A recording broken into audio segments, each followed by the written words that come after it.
El período intertestamentario es el período que transcurre entre el Antiguo y el Nuevo Testamento. También se conoce como el período de silencio profético, esto debido a que el último profeta que escribió fue Malaquías, y en el Nuevo Testamento se escribe acerca de Juan el Bautista. El período transcurrido abarca aproximadamente unos 400 años. Es un período muy importante, debido a que, durante dicho período, Dios prepara el escenario para la venida del Mesías. Ese Mesías que ha sido anunciado en diversas profecías, por la boca de varios profetas y escritos. Pero antes de detallar los acontecimientos importantes, repasemos cuáles sucesos anteriores habían ocurrido. Como ya conocemos, en el año 1280 a.C. aproximadamente, se produce el éxodo o salida de los hebreos de Egipto, bajo el liderazgo de Moisés. Es durante ese acontecimiento que Dios le entrega la Torá o ley al pueblo a través de Moisés.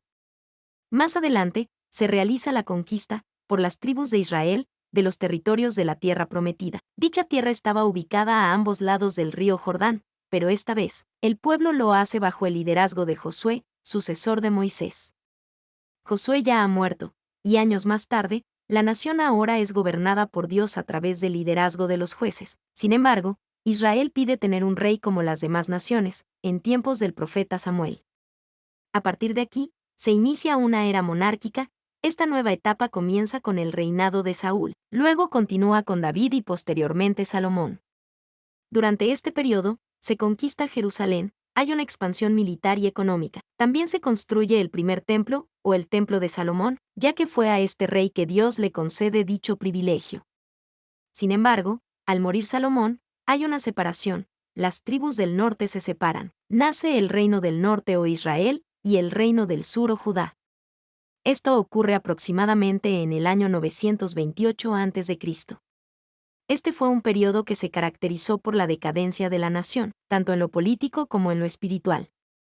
Más tarde, se levantan imperios, como es el caso del Imperio Asirio, cuyo ejército destruye Israel o el Reino del Norte. También sitiaron a Jerusalén, pero Judá pudo sobrevivir. Esto transcurre en el año 701 a.C. Más adelante, podemos ver el surgimiento de otro gran imperio, nace el Imperio Babilónico, el cual conquistó a Asiria en el año 612 a.C., haciendo alianza con los medos. Este otro imperio se va fortaleciendo y logra derrotar a los egipcios. Más tarde, en el año 597 a.C. conquistan a Judá, deportan el rey y ponen en su lugar a Sedecías. En el año 586 a.C., sucede un hecho histórico, el cual había sido profetizado años antes. Jerusalén y su templo son destruidos por Nabucodonosor, rey de Babilonia. Muchos notables y artesanos judíos son deportados. El libro de Daniel narra cómo él y 3 de sus amigos fueron llevados a Babilonia. Pero, así como cayó el imperio asirio, también cae el imperio de Babilonia. Este hecho ocurrió en el año 538 a.C., aproximadamente. El rey Ciro, rey de los persas y medas, es quien la conquista. Este Ciro es el mismo rey que autoriza a los judíos que habían sido deportados a Babilonia, a que volvieran a sus territorios y reorganizaran sus cultos religiosos. Dada esa facilidad, muchos judíos regresaron al territorio de Judá, sin embargo, otros prefieren quedarse instalados en Babilonia. Todos ellos súbditos del imperio persa. De este rey Ciro, profetizó Isaías en el capítulo 44. Cabe destacar que, durante el retorno fueron devueltos a Jerusalén los artículos sagrados, estos habían sido tomados por Babilonia. Aunque Ciro era un rey pagano, Dios lo usó para destronar reyes, conquistar pueblos y dar libertad a los judíos, acción la cual ya había sido profetizada. Más adelante, ocurre la reconstrucción de las murallas realizadas bajo el liderazgo de Nehemías, así como la construcción del segundo templo que se narra en el libro de Esdras, bajo el liderazgo de Zorobabel.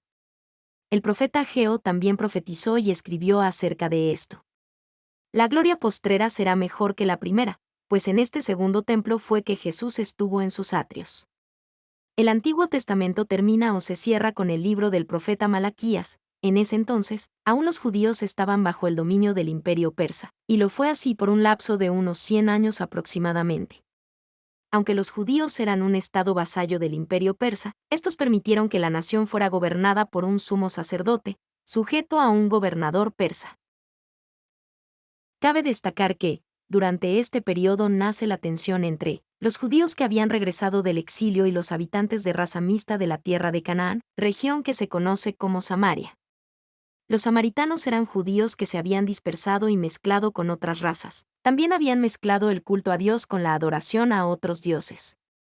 Luego del exilio de los judíos en Babilonia y que se le permite retornar a sus tierras, todos eran llamados judíos, es decir, ya no eran reino del norte y del sur. En este periodo, luego de ser castigados por Dios, por su recurrente pecado de idolatría, ellos finalmente aprenden la lección, terminan aborreciéndola y adoran al único Dios. En esta época también se incrementó el orgullo étnico, los judíos consideraban a los demás como gentiles. Tal cual había profetizado Daniel, aparece en escena el Cuarto Imperio, el Imperio Greco-Macedonio o de Grecia. Ahora alcanzan notoriedad los griegos y su cultura helenística en esta época. ¿Cómo ocurre todo esto? Al morir Felipe de Macedonia, sube al trono su hijo Alejandro Magno. Este joven a los 20 años sube al trono, asume el mando del ejército de Grecia, y posteriormente conquistó el mundo. Se convirtió en el ente unificador de los estados griegos. En el 333 a.C., derrota al imperio persa y siguió hacia Egipto. Más adelante, continúa hacia Palestina. En ese entonces los judíos habían estado prestando su ayuda a los persas. Sin embargo, para buscar el favor de Alejandro, cuando se enteran que éste se encuentra cerca, los judíos realizan una gran procesión encabezada por los sacerdotes, vestidos de blanco, y se reúnen con Alejandro Magno en las afueras de Jerusalén. Este hecho, aparte de que le mostraron los escritos de Daniel, donde se profetizaban sus victorias, evitó que Alejandro decidiera no destruir la ciudad y les permitiera seguir observando sus leyes judías, así como practicar su religión.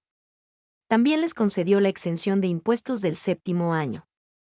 Los samaritanos, al ver que los judíos fueron honrados por Alejandro, quisieron pretender que ellos también eran judíos, y le solicitaron que también les permitieran la exención del impuesto. Sin embargo, él les dijo que lo consideraría más adelante. Durante este periodo, la cultura griega o helenística se propagó por todo el mundo. El idioma griego se convirtió en la lengua más hablada en aquel entonces, este era como inglés en nuestros tiempos. Tanto influyó esta lengua que, vemos que en los tiempos del Nuevo Testamento era la lengua que se hablaba. También fue la lengua en la que se escribieron todos los libros y cartas del Nuevo Testamento. En conclusión, toda la palabra escrita hasta ese momento ya no se limitaba solamente a los que conocían el idioma hebreo. En el año 323 a.C., ocurre algo inesperado. Muere Alejandro Magno a los 33 años de edad. Al morir Alejandro nace una lucha por el poder, situación que se extendió por unos 20 años. ¿Qué ocurre con el imperio posterior a la muerte de Alejandro Magno? Posterior a la muerte de Alejandro, el reino se divide en 4 territorios. Cada uno de los generales más importantes tomó uno. Lisímaco se queda con una parte de Asia Menor y con Tracia. Casandro se queda con Macedonia y Grecia. Seleuco se queda con Siria. Y Ptolomeo se queda con Egipto. El territorio palestino de los judíos quedaba entre los territorios de Egipto y Siria, los cuales estaban bajo el dominio de los Ptolomeo y los seleucidas. Entre los años 323 hasta 198 a.C., los Ptolomeo asumieron el control de Egipto, mientras que los seleucidas gobernaron sobre Siria. Ptolomeo I conquistó Jerusalén con astucia y engaño, pues entró un sábado fingiendo que iba a ofrecer sacrificios, y luego de conquistarla se llevó consigo muchos judíos y samaritanos. Estos habitaban en Judea y Samaria, y él los estableció en Egipto. Como estos cautivos resultaron de su confianza, les otorgó los mismos privilegios que tenían los macedonios en Alejandría. Más tarde, otros judíos se fueron allá, atraídos por la liberalidad del rey y por la excelencia de sus tierras. Luego aparece en escena el otro rey, Ptolomeo Filadelfo II. Este sucesor también procedió de igual manera que el rey anterior, respecto al buen trato. Cuenta la historia que, siguiendo las recomendaciones de Demetrio de Falero, encargado de la biblioteca del rey, decidió agregar a la biblioteca libros judíos. Estos fueron traducidos al griego. Estos griegos consideraron que los libros de los judíos eran dignos de estudios, debido a que trataban acerca de leyes. De ahí nace la primera traducción del Antiguo Testamento denominada la Septuaginta o Biblia de los 70. La Septuaginta es la principal versión griega por su antigüedad y autoridad. La traducción se inició en el siglo III a.C., hacia el año 250, y se concluyó en el siglo II, aproximadamente año 150 a.C. Su composición se concluyó en torno al año 30 a.C., con la inclusión del Libro de la Sabiduría, redactado en griego. Es el libro más moderno del Antiguo Testamento. También siguiendo el consejo de unos amigos sabios y justos, el rey liberó a los judíos que habían sido traídos como cautivos a Egipto, unos 120,000. Más tarde, este rey también ordenó que se enviaran oro y piedras preciosas como presentes al sumo sacerdote en Jerusalén. Cuando se leyeron las leyes, el rey se mostró admirado ante la profundidad y la sabiduría. Debido a que el rey Ptolomeo Filadelfo estuvo interesado en apoyar la cultura y la literatura de los pueblos. En esta época, la ciudad de Alejandría se convirtió en un centro de gran influencia judía. También hubo otro rey llamado Antíoco III el Grande, que conquistó Palestina para los seleucidas. Esto fue en el año 198 a.C. Cuenta la historia que los seleucidas dividieron Palestina en 5 provincias, estas eran Judea, Samaria, Galilea, Perea y Traconite. Esta época, en la que estuvieron bajo el dominio de los seleucidas, fue la más cruel para la historia judía. Luego aparece en escena Antíoco IV, el cual odiaba a los judíos y pretendía hacerlos griegos. Antíoco Epifanes, como también se le llamaba, fue el que procuró erradicar la religión judía, y para ello vendió a millares de judíos como esclavos, también mató miles de judíos, así como profanó el templo, aparte de tomar sus tesoros. Antes de esto, él había fracasado en una embestida a Egipto, por lo que se cree que desahogó su frustración contra Jerusalén. Adicional a lo antes descrito, este Antíoco Epifanes destruyó los muros de la ciudad, incendió las partes más hermosas, sacrificó una cerda en el altar del templo, levantó un altar al dios Zeus. Este hecho se registra en la historia como la gran profanación. Este suceso fue profetizado por el profeta Daniel, cuando se refirió a la abominación desoladora. Otros hechos cometidos por este villano fueron: prohibir la celebración de cultos en el templo y la circuncisión, destruyó todos los ejemplares de las escrituras que fueron hallados. No obstante, mató a todo aquel que tenía un ejemplar o copia de las escrituras, es decir, los torturó de diversas formas, con la finalidad de que los judíos renunciaran a su religión. Algunas de las torturas consistían en mutilar, estrangular e incluso crucificar los padres con sus hijos colgados de sus cuellos. Cabe destacar que algunos pocos judíos fueron convencidos y el número fue aumentando debido a las dádivas que este rey malvado les fue otorgando. Cuando los samaritanos vieron que los judíos sufrían tales crueldades, enviaron carta negando toda relación con ellos, y pidieron que el templo sin nombre, que estaba ubicado en el monte Gerizim, fuera conocido como Zeus Heleno. Todos estos hechos crueles llevaron o abrieron paso a la sublevación o revuelta de los macabeos, considerada como una de las más heroicas hazañas en la historia. Pero, ¿quiénes eran los macabeos y qué rol desempeñaron para los judíos de esa época? Cuenta la historia que en esa época había un sacerdote judío llamado Matatías. Este tenía 5 hijos. Ocurrió que un día, algunos de los hombres del rey Antíoco Epifanes querían obligar a Matatías a ser el primero en sacrificar de la manera que lo había establecido el rey, al dios Zeus. A esta petición, Matatías no accedió, por lo que otro judío se adelantó.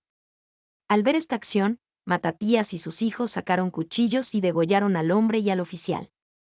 En ese momento proclamó Matatías: el que sea celoso de las leyes de Dios y de nuestro país, que me siga.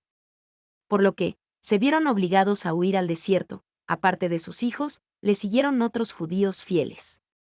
De los hijos de Matatías, Judas Macabeo se convirtió en un gran líder, aunque Matatías más tarde murió. Él prosiguió la lucha.